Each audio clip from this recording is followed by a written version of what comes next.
whatever. What can you do? It's already 10 o'clock. It's probably time for me to. I'd rather start sooner rather than later. I put 10:30 in case I got home real late, but I actually got out of work pretty early. So let's start this off. Oh, geez. So what I've got here today, we're going to see how these, how maybe like a Tuesday after work schedule might work for these streams. That's mostly what I'm testing here. But what I've got here is one of my favorite decks I've made in a long time, and it's Gahiji, the Honored One. Gahiji, the Honored One. And to give a quick rundown of what the deck's doing, the basic idea is to make sure everybody at all times is engaged in some kind of combat and attacking every turn. And you're just reaping the benefits of that kind of stuff happening and getting a leg up on your opponent. What's cool about this deck is the games don't last much longer than 20 minutes, I've found. Even the super competitive ones, you're just putting everybody so far on their back that there really isn't anywhere to go but forward, you know? If they're not playing a very combat-centric deck, then chances are they're simply going to get run over. It kind of just makes everybody focus on it, which means the games aren't going to last long. And it also means you get to play a lot of cards that just don't quite normally make the cut in your normal decks. The general idea of what you're trying to do in EDH is resource management and, you know, getting a leg up on your opponent through like slow card advantage. So you're really trying to amass a large board for the turns 8, 9, and 10, stuff like that. Whereas you're kind of forcing everybody to get on their feet and rush forward as soon as like turn 3 or 4. And once you put that in place, the whole game descends into not chaos, because chaos decks are, I'm not a fan, but madness is a better word. You're going to be seeing people are going to be forced to attack. People aren't going to be able to block. Numbers are going to happen. And that's what you're looking for here. But like I was saying, in a deck like this, you can kind of afford to run. There are a few slots that I've filled with some cards, but you're more than welcome to make changes on it. But cards like Baneslayer work in a deck like this. Whereas in maybe most decks, a card like Baneslayer is, you find yourself feeling it's mediocre. You'd rather it was something that entered the battlefield and did something or had some kind of immediate effect, some lasting impact. But this is actually weirdly the kind of deck where you can get away with that because you have you have the ability to force everyone else to catch up to your large flying beater or your large flying creature on the ground instead of giving them several more turns to resource manage. It's weird, but you'll figure out it works like that, where you can kind of afford to play cards that kind of just hit people. Whereas in other EDH games or other archetypes, you're really not allowed that kind of, maybe not allowed isn't the right word, but you just don't get the same, advantage from doing so. This deck kind of thrives on having a couple of large efficient beaters that can kind of get away with sneaking more damage than your average creature. And most EDH decks can't afford that. So now you know the general idea and the general strategy. We'll start with the general. Oops. But this is Gahiji, the Honored One. And I picked this for a couple of reasons. He's a 5-drop, Naya colors, 4/4 beast. And the main reason I picked him is because of his ability. Whenever a creature attacks one of your opponents or a planeswalker they control, that creature is going to get +2/+0. Now, this matters for 2 reasons. One, it matters because it's gonna deter some of the attacks away from you from when, and like I said, you're forcing everyone to attack. It's going to look a lot better when they're dealing 12 damage to Johnny over there, whereas you're only taking 4 from their little flyers or whatever the fuck they manage to have. all attacks look better spread out from you. Is a theme I've been on fucking for whatever reason. I've just been on that train lately. I think I've been saying that in every video besides Dragon, that you're trying to redirect damage away from you in some kind of psychological sense by making your opponents look tastier to attack. I don't know, I've just been enjoying that kind of control rather than letting your opponents do nothing by you casting Forbid 100 times. I feel it's a lot more fun and a lot less grating on the other players by just making it so they choose to attack somebody else. Sure, they're annoyed that it's not as good against you, but they're not having a bad time. And that can go a long way playing with randos. But the main idea is that everyone else looks tastier to attack with this guy out. And we've even got a couple of ways to exploit that. As you'll see, not necessarily tokens, because tokens don't quite make the cut for this deck. There are a couple cards that work with it, but for the most part, it just really helps with things like I've got the Hunteds in here, which are awesome. It's really cool being able to,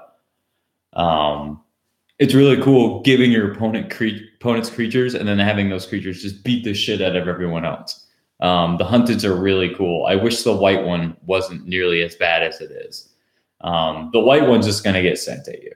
But I think the red one makes night tokens and the green one makes fairies. So we'll get to those eventually. So what I'm going to start with is I'm going to start with the main reason we're playing this deck, the pinnacle of it. These are the combat. These are the combat is different. These are the combat rules changers or deterrents in some way to make the deck kind of function. It plays around the fact that Gahiji is here and allowing these things to happen. There's also a slight undercut of 5 drops in this deck because this is the kind of deck you definitely want to just put him out as early as possible and let him do his work. You're definitely going to need it. But there are a couple of 5 drops in here. But without a doubt, let's start. We've got Megalnoth here. This is exactly what I was talking about. This is the kind of card that you could realistically never play in other decks. Or you would have cut by now for something probably better. But this is exactly what we're looking for in a deck like Gahiji. It's a 6-drop, 6/6 Vigilance Trample Beast. Whenever he blocks a creature, he's going to deal that much damage to that creature's controller. So anything he blocks, he's sending right back at him. This is exactly the kind of shit we're looking for. Where Gahiji himself deters the swarms of attackers from attacking you because they'll just get so much more value attacking somebody else. Megalnoth is the kind of card that fixes the other problem where a big dude coming at you isn't necessarily as worth it. Because even if it has trample, bare minimum, there's a trigger on the stack that's going to deal 6 to them. So it better kill you. Otherwise, they're going to take a solid chunk of damage. And if it's a bigger boy that doesn't have trample, or we're somehow able to remove it, or for whatever reason they just don't have it, Megalnoth is going to really deter the big non-trampling creatures for sure. Next, we got Monger Hellkite. I love this card. It's just a 6-drop, 5/5 flying dragon, but all creatures have to attack each combat if able. This is exactly what I'm talking about. Everything now has to attack, and you can pay 2 and pump all attacking creatures, which helps for our opponent's attack phases and our own. But you get one of these, you get this guy out, and now the entire game has changed. Everybody has to attack all the time. And unless you got something like Cryptolith Ride or something else to make sure your creatures are tapped, they're going to start swinging, and it's going to be beautiful. That game is not going to last long if he sticks around. And the best part is like cards like Megalnoth and Warmonger just don't attract the spot removal that other creatures simply do nowadays. You're just for the most part not even allowed anymore to blow something like a Path of Exile or a Swords on something as non-consequential, to be honest, as a Warmonger Hellkite or a Megalnoth. I've noticed several times that people are just forced to blow up things like Mana Reflection or some other dumb enchantment instead of like Bedlam, one of the like things that makes it so they can't block, because it just feels so wrong. But it's definitely fun stuff. I fucking love this deck. Next, we got Samit, Voice of Dissent.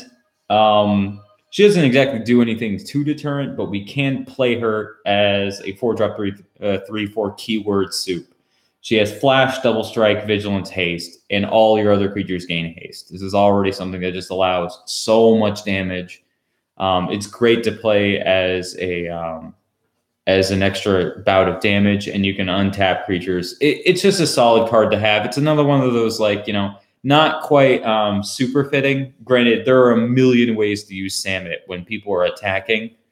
When your opponents are forced to attack and combat is always happening, a card like Samit is just so beautiful in so many ways. In your average game filled with combat. In normal EDH games, most combat is regulated to the turns where they're dealing multiple hundreds of damage to all your opponents at once. That's generally how it goes. But when small time and everyday combat is happening every turn, like I said, you're more than capable of grabbing a large amount of advantage off of the fact that you played Samit. Next, we got the Sondra, the Battle Seraph. And she's Battle Sheriff.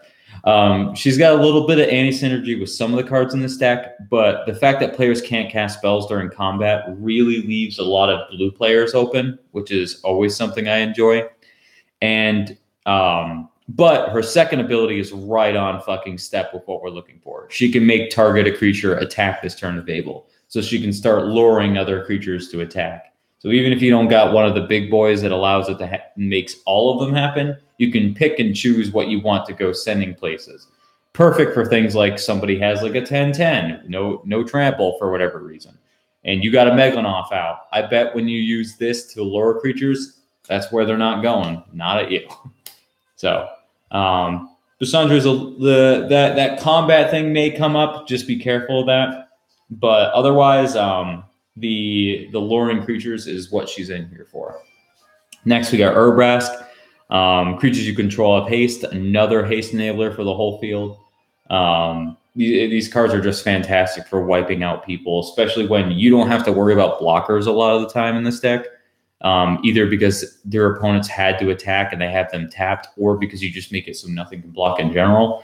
Haste is just extra damage. All your creatures are now, you know, lava axes, and you're just counting up the ways to get them killed. And but the big thing is creatures your opponents control and you're tapped. I didn't even mention that. Not only do they not have to attack, but Urbrask just makes it so everything your opponent does is just not quite on par with the way you're playing your creatures, which is exactly the kind of thing we want. Kazul, this guy's awesome, and they'll never print another red card like this again because it is not flavorful at all. Does Dalref Master Warcraft? I don't think I run Master Warcraft in this deck, and I probably should. There are a couple cards I maybe didn't have lying around. It's so flavorful, I'm kind of embarrassed it's not, but you'd definitely not be. This would definitely be a good deck to run it. Just because I think maybe I skipped on it. Just because a lot of the times your opponents are kind of forced to attack or feel obligated to when they can't block anyways. So Master Warcraft sometimes just doesn't do a lot except for send them at your opponents, which we're trying to do in other ways. So maybe it's worth it. But I found a one-shot instant not necessarily as powerful as maybe some of the enchantment-based or creature-based deterrents, because we do also need to attack our opponents. This isn't quite like Queen Marcheska, where we can let people, you know, kind of just do their own thing and use a couple instant sorceries to meddle in whenever we feel like it. We need to actually be a lot more proactive in this deck. So when they're creatures, they matter. And instants of sorceries are, it definitely would. I could see someone else running it. I can think of a couple of reasons not to, but if you ran it, I wouldn't stop you. That card is fucking insane. what it allows to happen. It's basically a small insurrection. And let's be honest, a lot of times insurrection's only for one person anyways. So why not just take the one person you're casting it for anyways and send them at the other people? It's a great card. Don't get me wrong. Kazul, Tylon of the Cliffs is a 5-drop, 5/4 ogre warrior. Whenever a creature an opponent controls attacks, if you're the defending player, you'll put a 3/3 ogre unless they pay 3. So it's a little bit like a ghostly prison that I have an opt out from, but you're going to get creatures if they do it, which is almost worse. Maybe you can't block with said ogres because they're attacking you with flyers, but because you have Gahiji, those ogres are a lot more potent than they may necessarily know. So I love him. He's, again, exactly what we're looking for. He swings for 5, and he deters our opponents from attacking us and sends them at other people's. And if they don't pay the tax, along with maybe some other taxes we might have on board, we're going to get 3/3 ogres, and it's going to be absolutely fabulous. Next is another card I love that can only really fit in this kind of deck. It's Retaliator Griffon, a 4-drop 2/2 with flying. But whenever a source an opponent controls deals any damage to us, you're going to put that many counters on this guy. It does not take long when no one can attack, no one can block, and damage is happening all over the place for this guy to get huge when he's attacking you. And all that damage is only sent back at the person who attacked you or somebody else. It's a Retaliator Griffon. It's right in the word, or it's right in the name. It's just excellent for making it so someone doesn't want to attack you again. And if they do, you're going to be hitting them right back with a pretty fucking big Griffin, or you're going to be sending it at somebody else. We have a couple of enchantments, creatures, and I believe Behemoth Sledge that give us lifelink too. And a Retaliator Griffon that just got big because they decided to hit you, suddenly having lifelink is more than enough to put you right back on the spot. Lifelink is actually really important in this deck, and there should be maybe a couple more instances of it. I'll look at how many I actually have. But you definitely want to make sure that you gain back the life that's currently getting flung around. While everyone else doesn't necessarily have the means to keep themselves alive during this total fucking warfare, you got to make sure you can stay alive in all this fucking chaos. Famiko Lowblood is another creature we got in here. She's a 2-drop or 3. Man, right after work, right? 4-drop 3/2. She has Bushido X, where X is the number of attacking creatures. So if she attacks she's going to get +X for the amount of attacking creatures. That's not really important. The Bushido isn't nearly as important as she has creatures your opponents control attack each combat if able. Fantastic. It's basically another copy of Monger Hellkite. And she also can get really big on attacks or blocks if she's forced to be in combat through Bushido, which is just excellent. Next we have Bedlam, and also makes any lifelink card she's got on her just really fucking brutal. But next we got Bedlam, an enchantment with 3 words of text. It is creatures can't block. Creatures can no longer block, and madness ensues. Everybody doesn't want to attack anymore, or everybody just feels they might as well attack now, and nobody holds it open, and shit just goes down. It's fantastic. Next, we've got Charging Cinderhorn. This is something I was just testing out a little bit, and it's worked okay. He's a little weak, but he's a 4-drop haste 4/2. At the beginning of each player's end step, if no creatures attack this turn, you put a fury counter on it, and then he zaps you for the number of furies counters. So gradually over the game, if people don't attack for whatever reason, this guy's only going to get bigger and start shocking for a lot more. Mostly he makes the cut. It's a little low impact for me, but he makes the cut because he swings for 4. with haste. And that's nothing to sneeze at when essentially blocking may just not matter. Next, we got Gran Meili.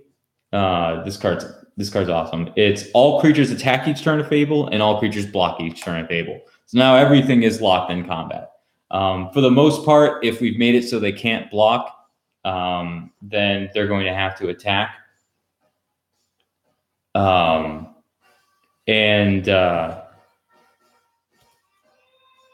the hell's going on? Just nothing. Somebody's texting me. And blocking each turn of Fable is really interesting. You're going to have to attack with everything all the time, and everyone's going to have to block. It's wild. This is a little bit more chaosy than I normally enjoy in a deck like this, but it's just so much fun. Everything just goes completely to shit. Plus, we've got ways of making sure we're not quite locked in that combat zone. Things like Windborn Muse, which is Ghostly Prison on a 4-drop 2/3 flying. Fucking excellent. And this is going to prevent some of these effects from necessarily hurting us. This is the reason I made this deck, or real close to the reason I made this deck. Crescendo of War. It's a 3-drop enchantment. At the beginning of each upkeep, you put a counter on it, a strife counter on it. All attacking creatures get +1/+0 for each strife counter on it. And then blocking creatures you, the owner of it, control, get more power too. Get +1/+0 for each strife counter. This card ends game so fast, it's unbelievable. This shit gets out of control really fucking quickly. Every go round, creatures get another +3 or +4/+0 permanently when attacking. And if you make everything attack, shit just gets completely out of control. People are going to be dead so fast. This deck is almost kind of hard to pilot for that reason, is that so much is going to be happening.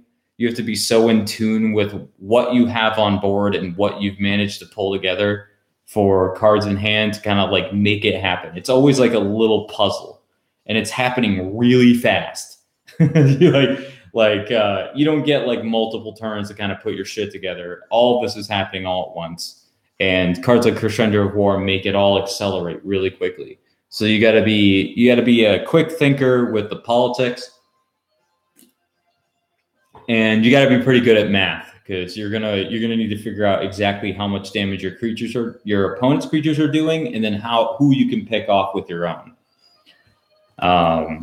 But it's a lot of fun to play. I can't stress it enough. This is a really fun deck.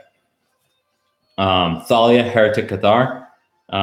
Just basically another copy of Urbrath's second ability. She's a first strike 3/2. Creatures and non-basic lands your opponents control enter tap. Real fucking annoying, and makes it so all of our opponents are kind of on their backs compared to us, which is exactly the kind of shit we're looking for. Goblin Spymaster. This card's awesome.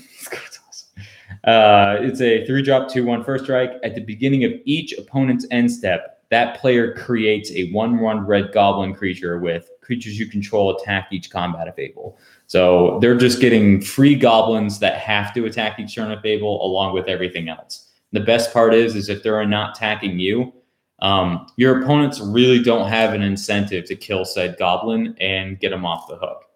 So for the most part, it's just a 3-drop 2/1 that just makes it so everything has to attack. We've got quite a few copies of that kind of card in here. So, you're really not going to be stuck without them. Having multiples kind of sucks, but that's why I tried to put in all the creature ones, and I think I may not have put in a couple of the not the enchantment based ones, because you really don't want extra copies of it. But every creature that says has to attack each turn of Fable is in here, and they're all worth it. Duelist Heritage. This card's awesome. It's a 3-drop enchantment that whenever one or more creatures attacks, either yours or your opponent's, you may have one attacking creature gain double strike, more than capable of dealing an enormous amount of damage on your own attacks, or just kind of really making it unfortunate for an opponent that's about to get hit. It's a lot of fun to play. Very political. Ghostly Prison. Not really. Really not much to say about it at this point. You're deterring attacks to you, which is exactly where we want to be. Orzhov Advocus. Now, this one's a little weird. She is a 3-drop 1/4. At the beginning of your upkeep, each player, including you. Yep. Oh, yes. Yes, Colton. This is the perfect deck for just turning shit sideways. And the best part about it is not only do you get to feel great turning shit sideways, but you get to feel great that no one else is really going to be able to stop it. They may be able to stop you individually, but the game is going to fucking happen, and it's going to happen quick. This is the kind of deck you bring to a table full of people who kind of like to sit back, build a board, take those 10-minute turns where they're trying to figure out what they're doing. No. You play this deck, and every turn is going to be 5 minutes because for the most part, it's completely out of their control and they have to attack. It's just excellent. And it's really funny watching people try and play around rules like that. Yeah, you're one of those. This deck is perfect for you, dude. I have so much fun with this shit. But Orzhov Abacus allows everyone to pump up one creature with 2+1/+1 counters, but all of those creatures can attack you until your next turn. So this is perfect for just adding a boatload of damage to the board and making sure none of it's coming at you. I love these fucking cards. They're great. Next, I think the next strategy we're going to take here is we've got a couple of cards that don't quite fit the combat mode, but they do fit helping ourselves in combat. Maybe not necessarily our opponents at all. It's a little bit less of the group hug versions and more like just the general strategy. We have Titanic Ultimatum. Like I said earlier, lifelink is incredibly important, and we've made sure our mana base can support this kind of color restriction. But all creatures you control are going to get +5/+5, first strike, lifelink, and trample. It is really hard to lose after casting this card. If you can afford the mana symbols and the intensity of them, this card is going to put you in a really good spot, and it's criminal that it doesn't get played more. But again, like I mentioned in the beginning, these are the kind of cards you can kind of cram in here because you're kind of taking strategy almost out of the game. It sounds lame, but it's not. It's not like you're taking strategy out, but you certainly are removing an entire portion of EDH's or Commander's general rules of thumb that people follow when they're deck building, and it kind of turns it all on its head. So now cards like this that are just one-shot big beef tank, you don't play Craterhoof Behemoth in this deck. You play Titanic Ultimatum. It just kind of works out like that, just because of how you can't really sit around and wait for your Craterhoof Behemoth to be important. You got to let your creatures get in their damage now. Oriella the War Leader is another one of those cards. Just really helps out. She is a 6-drop 3/4 flying vigilance haste, and whenever she attacks for the first time, you get another combat step after that. So yeah, I love to brick this card in my hand until there's 1 or 2 opponents left, and then just take them both out at once, especially if they can't cast spells during combat. Feel free to play cards like maybe feel free to maybe take a try at some of those cards that make it so your opponents can't really interact with you on your turn.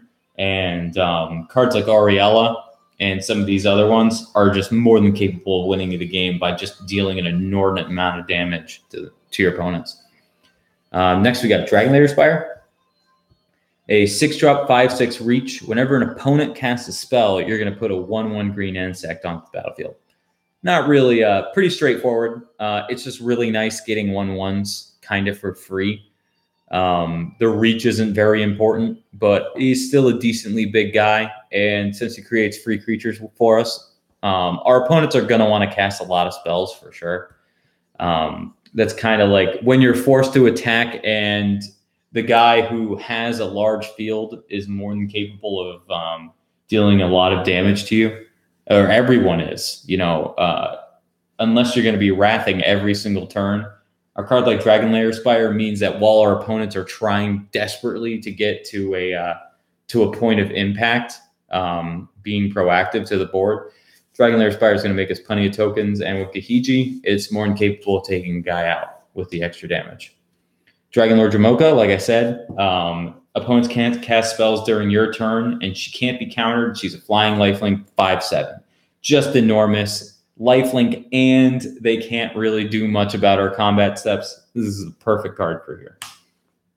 Angelic Skirmisher is a 6-drop, 4/4 flying. At the beginning of each combat, both yours and your opponent's, creatures you control gain the choice, your choice of First Strike, Vigilance, or Lifelink. Most of the time, we're just picking Lifelink because, unfortunately, a lot of our cards kind of make First Strike and Vigilance. Some of our cards make First Strike and Vigilance a little pointless, but Lifelink is almost never pointless. If the current rule of thumb, or if the current rule of combat is just everything has to attack, a card like Angelic Skirmisher is going to really make it hard for your opponents to want to attack you. First Strike will more than make it a really bad shot. Next, we've got a card that doesn't really do much for our deck, but I just fucking love it. It's Anya, Merciless Angel. She's a 5-drop, 4/4 flying. She gets +3/+3 for each opponent who's at less than their starting life total. And then as long as one of them has less than their starting life total, she's indestructible. Just the fact that she can be a 7/7 pretty easily, and our opponents are going to be really low. She's more than capable of being just a large fucking creature.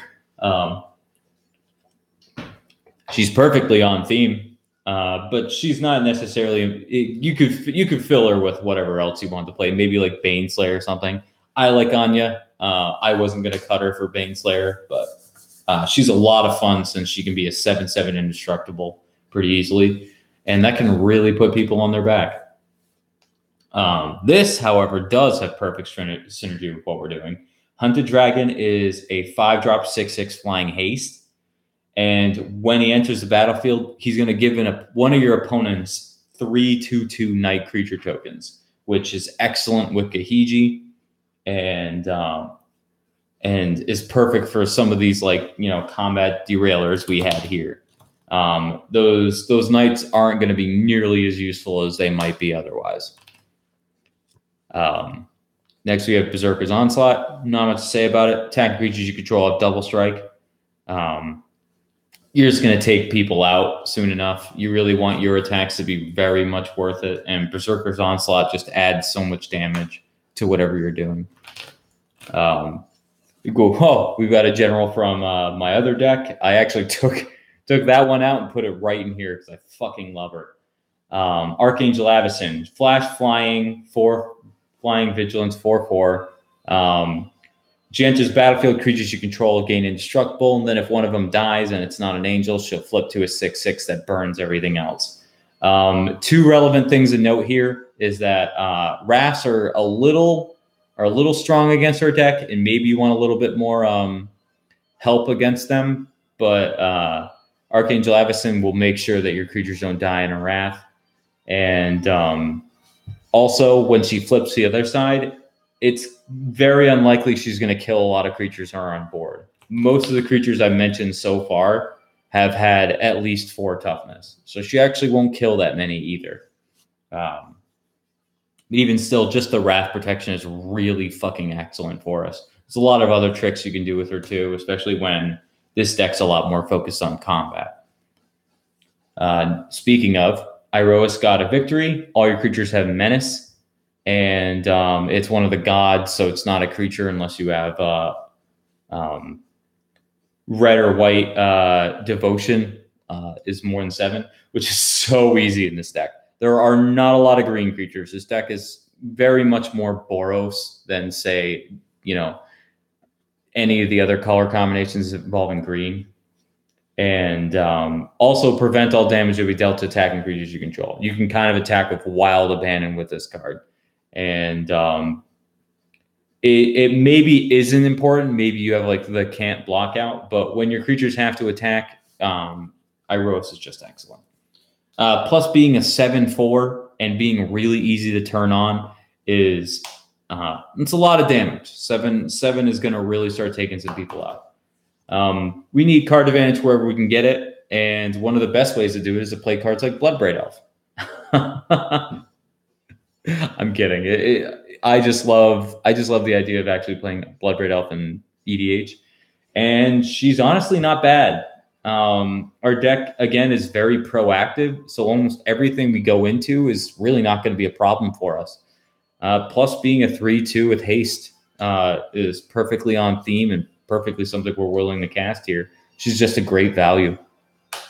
And what more can you ask out of your 4-drop before you cast Gahiji? Not to mention, a lot of our 3 and less are either card advantage, ramp, or removal. And if we hit removal, that's just solid. Removal or card advantage. Next, the Territorial Hellkite. I mentioned this in my Dragons video. It's a flying haste 6/5 with a huge brick of text that basically says you have to attack an opponent at random, and then the next turn he'll tap himself unless he can attack a different guy. So he essentially has to attack a different person each combat. But he's a 4-drop 6/5 with haste, more than capable of putting people in low life totals really quickly. Next is another one of the Hunteds, which is fucking awesome. This is Hunted Troll. He is a 4-drop 8/4 with Regenerate for 1 green. That when he enters the battlefield, you're going to give one opponent 4 flying blue fairies, which is even better than the Hunted Dragon, because those fairies are going to be attacking for 12, more than likely at somebody else.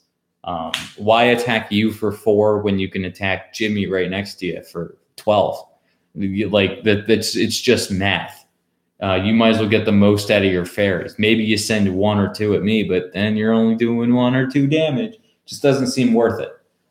Yeah, they can block the troll, but you just start sending the troll at somebody else. It's all political. So you can give, the person you're not attacking the fairies, and maybe you pick somebody who hates the person you're also attacking. You can get you can convince people through politics to do a lot of damage to somebody else. Next is Behemoth Sledge. Like I mentioned, lifelink is really important. It's more important than having good blockers in this kind of deck. And just giving +2/+2 lifelink and trample is more than enough to keep you in the game way longer than anybody else. Even if the whole thing is getting completely out of control, it's going to look a lot less worth attacking you than maybe just trying to shoot for 2nd place and hurting somebody else a lot. Next is Nile Charm. Not incredibly important to the deck, but kind of a Swiss Army knife. You can either regrowth, bolt a creature, or tap all creatures target player controls. Really, most of the time, you're probably just going to regrowth, but there are times where tapping all creatures a player controls is really fucking brutal, especially when maybe they manage to play enough creatures to hold up blockers, or for whatever reason they're able to block what you're about to send at them. Being able to blast through all of a sudden at the end of the game is really, really cool. And I've had it done to me enough where I respect Nile Charm.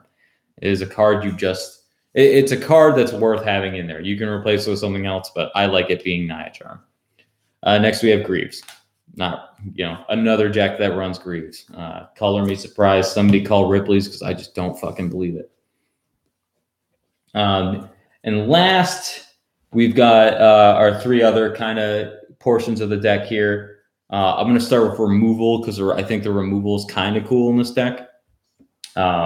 We have, I wish there was another card that did this kind of effect, but we have Sunblast Angel, which is excellent in this deck. It is so easy to catch people with it. Normally, Sunblast Angel, me and my buddies even have like a little saying between us that it plays like Sunblast Angel, where normally in EDH, you look at a card like this and you say, okay, you're going to destroy all tap creatures. This is nuts. I'm going to put this in all my decks with white. Why wouldn't I? But then it just doesn't quite show up as often as you think. The ideal scenario or even the mediocre scenario just doesn't quite pop up for you. And then you're kind of stuck with just a 4/5 of flying that you almost want to keep in your hand too. And that's kind of the Sunblast Angel effect, we call it. And normally that's how it goes, but this is exactly the kind of deck that turns the Sunblast Angel effect into straight up destroy all creatures target player controls, or even all your opponent's control, way too easily. It's excellent in here, and it's the only time I'd almost suggest running it. Otherwise, like I said, it almost has, Sunblast Angel has like a reputation for being like the poster child for the kind of card that looks really good on paper, but doesn't quite come through in your average game. Next, we have Sylvan Reclamation. Basic land cycling. Otherwise, it's a 5-drop exile up to 2 target artifacts or enchantments. Return to Dust is still a good card, and this is just a better version of it if we're in Selesnya colors. Hexxus, the Prison Warden, is another card nobody fucking plays. It's a little bit like Sunblast Angel. It's a 5-drop 4/4 flash. Whenever a creature deals combat damage to you, if Hexxus has entered the battlefield this turn, you're going to exile that creature until he leaves the battlefield. So you're essentially going to journey any number of creatures that hit you after you cast it. So they're going to attack you with you're going to attack you with a lot of shit. You're going to wait until the combat step is over, and then you're just going to drop this guy, and he's going to O-ring everything. If they're tokens they were sending at you, they're all going to get exiled. This guy can really catch people off guard. And I like my O-ring effects to be able to attack afterwards. So he fit in perfectly, even if he's a little wonky. Next is Beast Within. Shouldn't have to describe this card. Just kills everything. Doesn't really ask questions.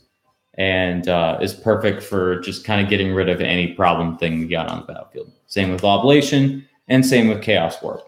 I've gone over these cards multiple times in other decks. They're just all really like that sisterhood of just the holy trifecta of just dealing with whatever you want gone at instant speed for about 3 mana. In each color pretty much has something like that, or a lot of them do. I think it's real important, and every once in a while it's really going to save your ass when you can get rid of, a certain thing. We've got 3 ways to do it in our deck. Next is a card that's a lot less, it's a little less versatile, but really, really cool. It's called Mercy Killing, and I don't think anybody knows what this fucking card is. It's a 2-drop, or it's a 2 and a hybrid red-white, or a green-white, instant speed. Target creature's controller sacrifices it.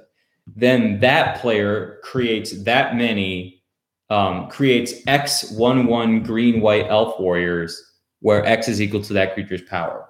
So you're essentially converting target creature into 1/1 white warrior, or 1/1 elf warriors equal to its power. This has dual functions of killing smaller creatures on your opponents. They sacrifice, so it gets around indestructible. It does not get around Shroud, but it gets around indestructible. And it has the secondary function of kind of eating one of our creatures and turning it into a billion tokens, which is more than capable of killing with Gahiji. So it kind of works for us and them. And so I think it's an awesome card. And I've got one in foil, and I've been looking for a deck forever to have an excuse to put it in. And this is more than enough for me. Next, we've got the Holy Sisters here, just Swords of Plowshares and Path to Exile. Every white deck. Sometimes we're just going to get attacked with a big dude, and our opponent's just not going to see it coming for us to get rid of it. Most of the time, you're just getting rid of something coming at you, but you really can't argue against cards like these. Last but not least, we got some ramp. and some card advantage. Card advantage is a little cool in this deck. It's a little different than maybe your average one. So we'll take a look at that next. We've got Rishkar's expertise. This card's fucking insane, and I love it. I think Pete mentioned it last live stream. It's a 6-drop. You draw cards equal to the greatest power amongst creatures you control.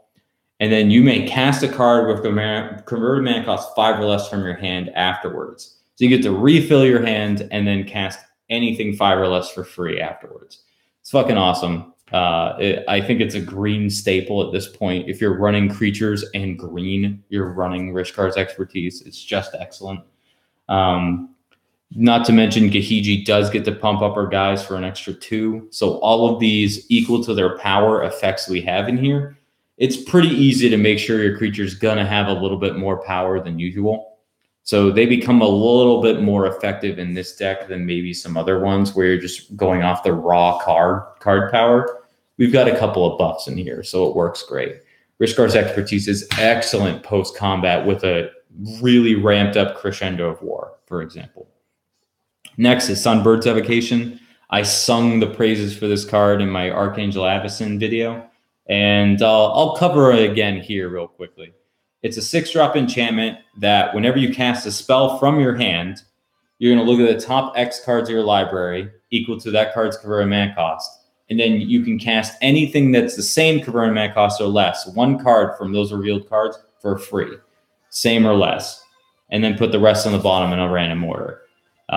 This is just going to, like, in a deck like this, it's even more perfect. So I don't know if you were taking a quick look at like the average current mana cost, but they're all like 5s or 6s. There isn't really a lot of huge 7 or 8s, but they're all 4s, 5s, and 6s. That's our general range.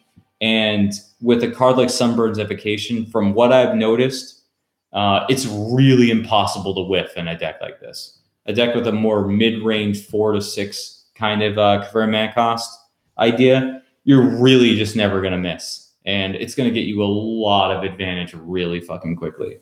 I love this card, and it's even better in a deck like this than maybe something like Avacyn, where maybe you want to brick a couple cards in your hand.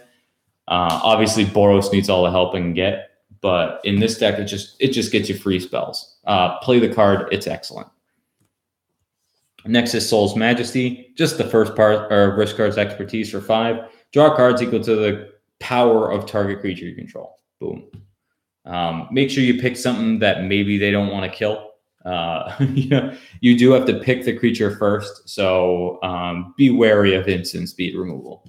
But another card that just draws a boatload of them, more than likely in this deck. Harmonize, we got to draw cards. We're essentially a Boros Naya deck, so the green is very heavily leaned on ramp and card advantage. Tireless Tracker. This was added to this deck because it just kind of draws cards. It draws cards real slowly. We have a lot of fetches because we're in green, white. We're in 2 ally colors. So it's really easy to have the original fetches or the slow ones. And the Corrosion Verge, we've got a Nile Panorama, the Terramorphic, the Evolving Wilds. It's real easy to snag a couple of extra clues off of this guy. And not only that, he attacks, which is important. Hunter's Insight, same as the other green draw cards, except you're going to pick a creature that's attacking, and then when it hits them, you draw cards equal to the damage it deals. So it's a little bit based off of power, but you got to pick a creature you control and hit them first. It's real easy to hit people with a big creature in this deck, so Hunter's Insight's a little better than normal. Eldramani's Call. I had an extra copy of this lying around. Actually, this beat the shit. I think I got a foil one in here somewhere.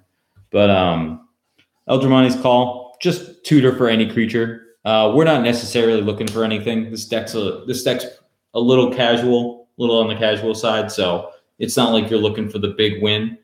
But my favorites are what's her nuts? Ariella for an extra combat phase.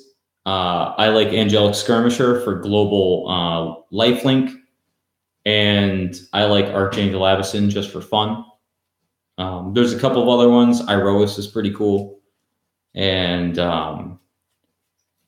maybe you want all creatures to attack, so you grab something like, Warmonger Hellkite is just fine. There's plenty of things you can grab, but for the most part, it's just nice. If we're in these colors, Eldramonti's Call is just a good card.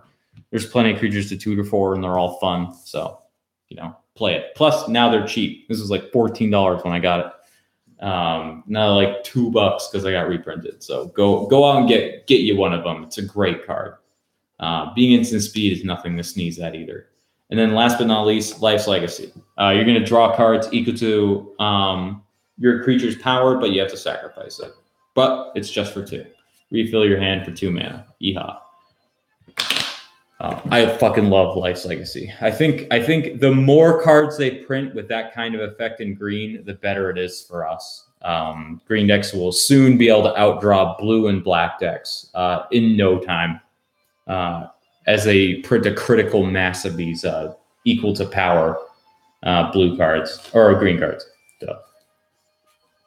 And last but not least, we got some ramp here. This is how we're going to kill the last, I think, 10 minutes of this. I'm not going to bother sleeving all the lands. There's not much to talk about, but we do have one non-basic that matters here. But let's start with Miari's Wake. These are cheap now. It's fucking excellent. You're gonna double all your mana is gonna tap for an extra mana that it could produce, and then creatures you control get +1/+1. It just does so much, and the creatures you control getting +1/+1 is really important here too, especially since we're just dealing extra damage. It's just excellent. Next is a card I don't think people play enough, and I love it. It's Frontier Siege. It's a 4-drop green enchantment that when it enters, you pick Khans or Dragons. For Khans, you're going to get 2 green mana on each of your main phases. Now, in a deck like this, where maybe you have, let's say, 6 mana, that would allow you to cast 2 5-drops. 1 pre-combat, 1 post-combat.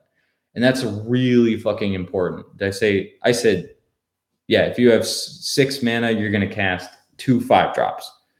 If you can spread out the mana and you're not necessarily looking to cast one big thing, Frontier Siege is going to get you so much extra. And if you pick dragons, you can have flying creatures you control fight other things. It won't come up much, but there are a lot of angels and other flying creatures in this deck.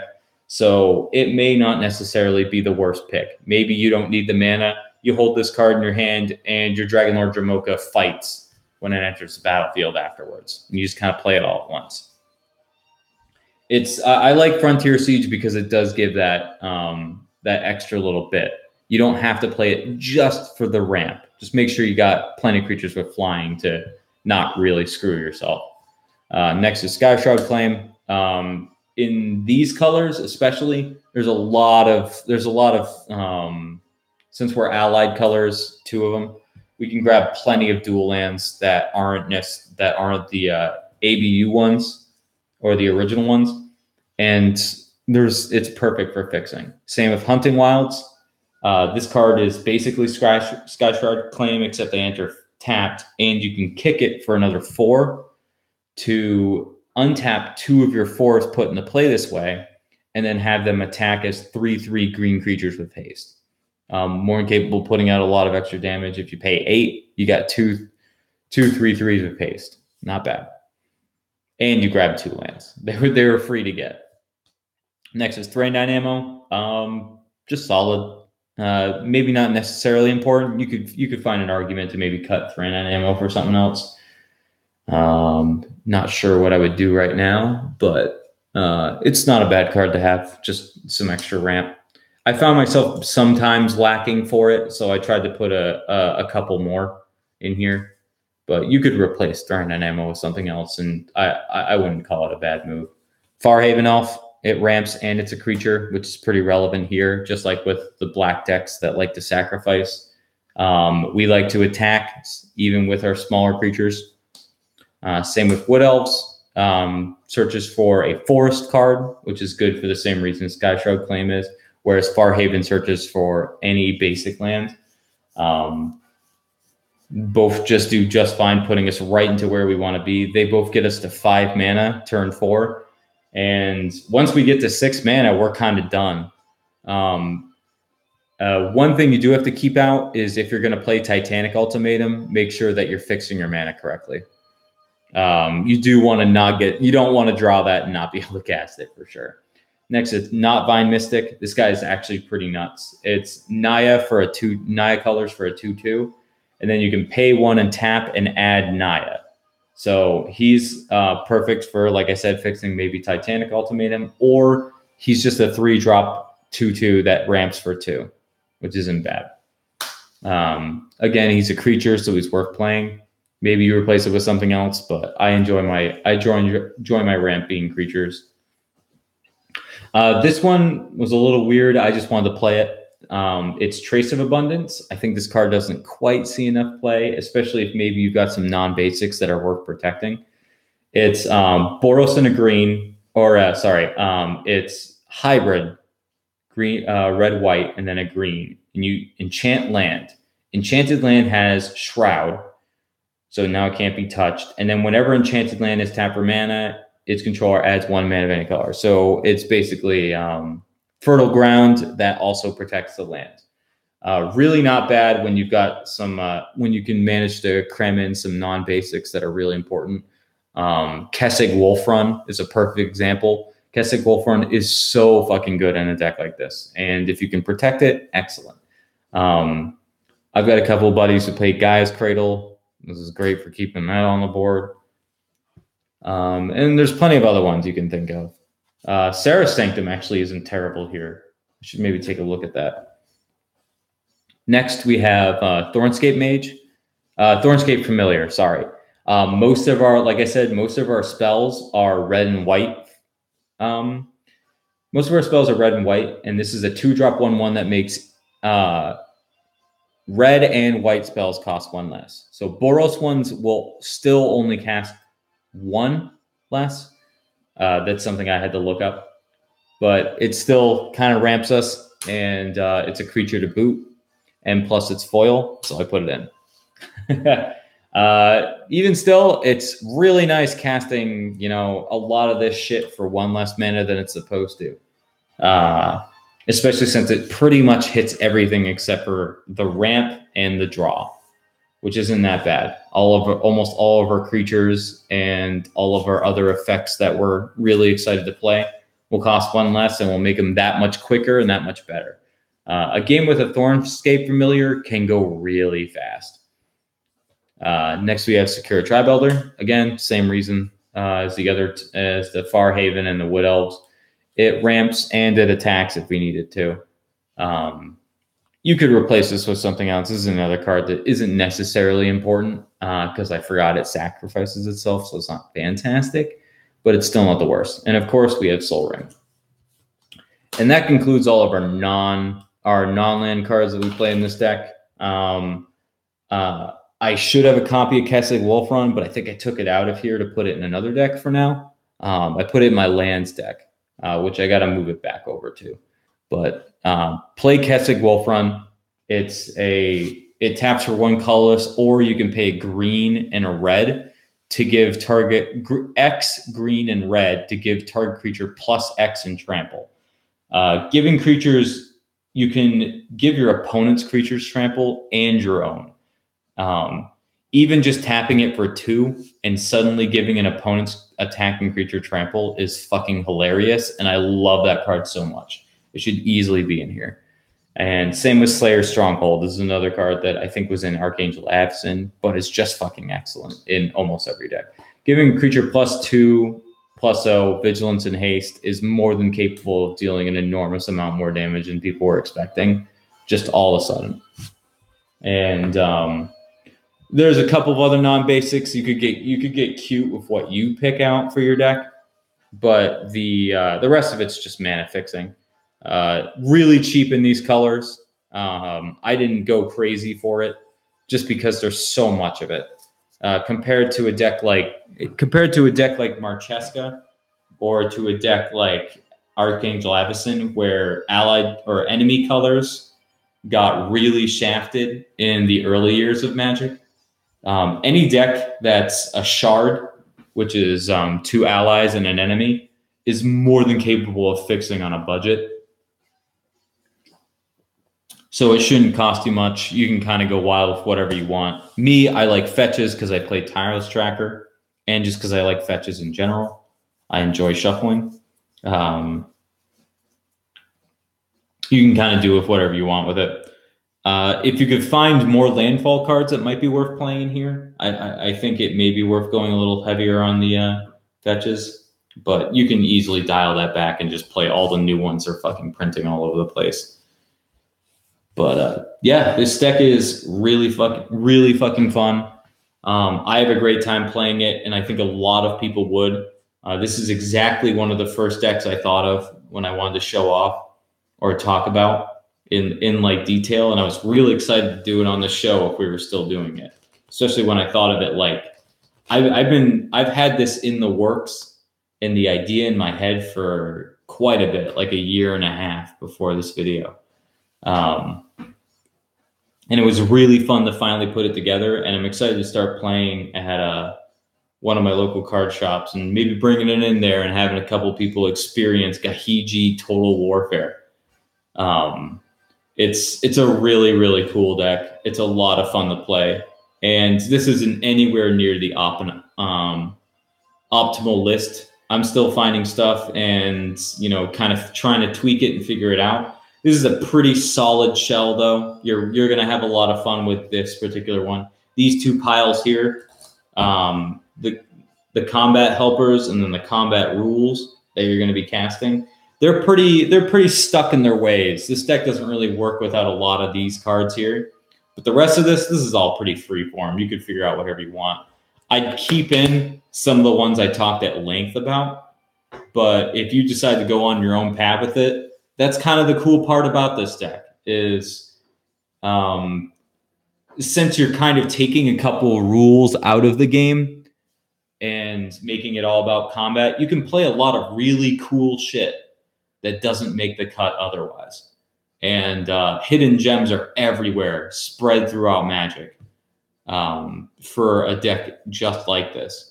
So, you know, if you decide to build it, go out and see what's out there. You know, just look at your favorite sets and look at all.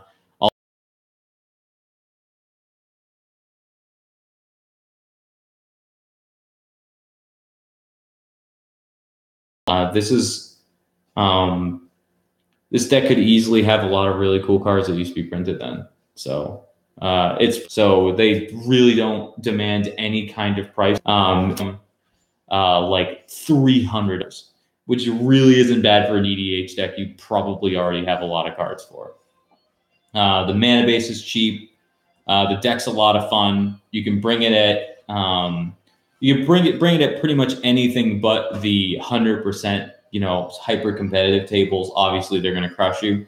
But even the more competitive decks, things like, you know, the Locust God and decks that are really that are combo centric for but not quite hyper competitive, you're really going to trip up their day, especially if they thought they could have a slower start at your table. You're gonna make it so a lot more damage happens a lot quicker. And I've seen these decks, these slower decks, get put right on their back once they're at somewhere in the 15 life range. They really can't afford to dirtle around anymore. So it's a lot of fun to play, and I hope somebody gives it a shot. Something my buddy Pete mentioned is that I might take a couple different directions with the content on this show. One thing that I've been brainstorming is the idea of deck doctoring, which sounds really cool to me. If any of you want to send in a deck and see what changes I might make, or how maybe I would build it, or just talk about the deck at any kind of length, like, you know, even if you want me to just talk about it on the show and build my own version of it, or, you know, recreate it and just talk about it, I'm perfectly down for that. I'd really like to see what you guys send in. I mean, some of you guys, Common Commander, Colton, some of the guys who have showed up have already kind of told me about some of the cool decks they build. So I would love to showcase them because, you know, I don't have decks quite forever. I started this idea because I do have a lot of fucking decks to do deck techs on, but that well will eventually run dry. And I think things like deck doctoring and other stuff like that could really could be a lot of fun to do. So let me know if you want me to do.